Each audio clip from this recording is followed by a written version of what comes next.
السلام عليكم ورحمة الله وبركاته. اليوم وصفتنا الخبز الملوح بالطاوة، خبز أبيض. هنا كوبين من الدقيق الأبيض وكوب من الدقيق الأسمر، أضفنا لهم الملح وعجناهم جيدا حتى صارت معنا عجينة طرية، وتركناها 10 دقائق ترتاح. الآن نكورها. هنا عندنا شوية من الزيت، نرطب يدنا بهذه الطريقة ونأخذ من العجين ونكورها.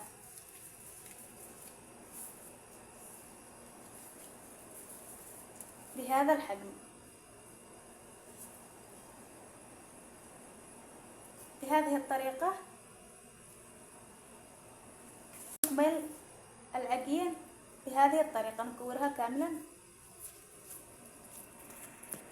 بعد أن أكملنا تكوير العجينة ننتقل إلى تلويحها.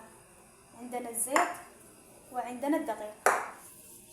نبدأ في التلويح بهذه الطريقة. نضع الزيت والدقيق وندمجها. نعمل الطبقة الثانية والطبقة الثالثة.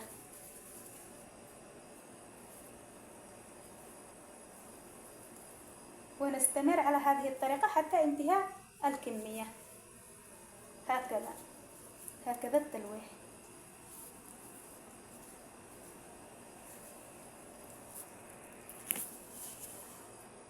اكتمل التلويح، نتركه 10 دقائق يرتاح وننتقل إلى الخبز.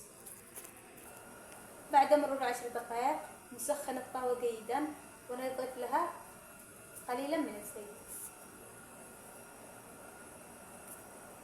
ونبدأ بالخبز بهذه الطريقة.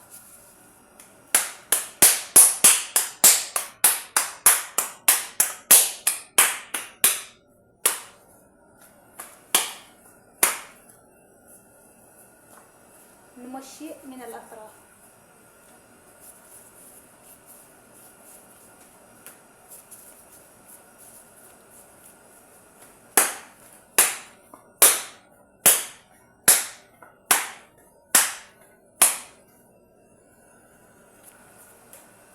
بهذا الحجم. نمدها على الطاولة.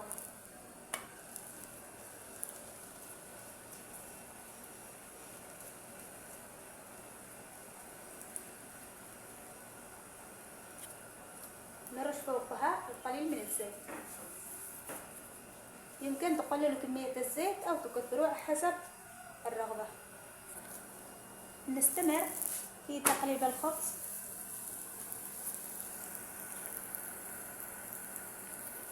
ونضيف القليل من الزيت.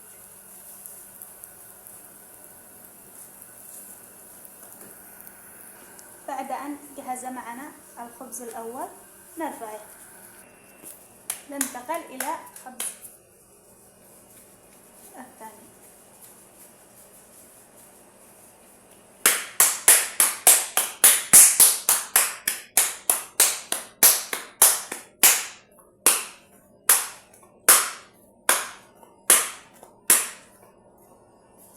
نمشي الأطراف.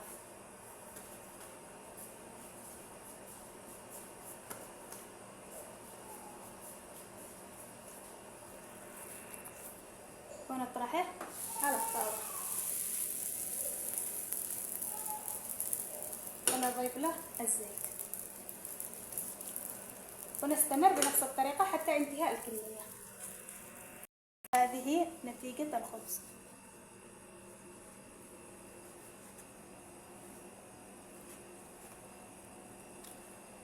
طبعا الطبقات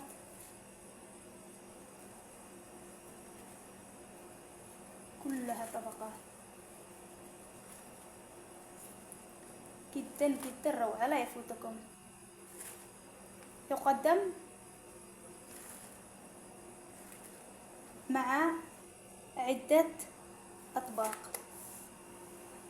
لا تنسوا الاشتراك في القناة وتفعيل زر الجرس. وبالعافية.